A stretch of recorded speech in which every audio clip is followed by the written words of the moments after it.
এই বছর তুমি বয়ান শুনতেছো, আগামী বছর বয়ান হবে, তুমি থাকবা কিনা জানা নাই।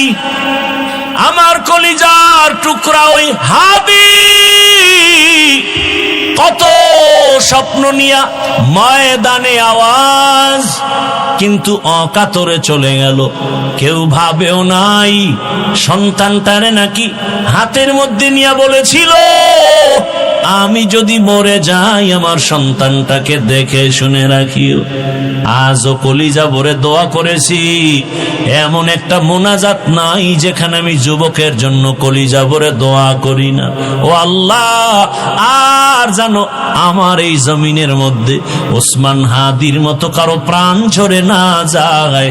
কুদরতের ছায়া দিয়া আমার কলিজার প্রত্যেকটা যুবকের জীবনকে হেফাজত করিও। এরে আমার কলিজার বাবা।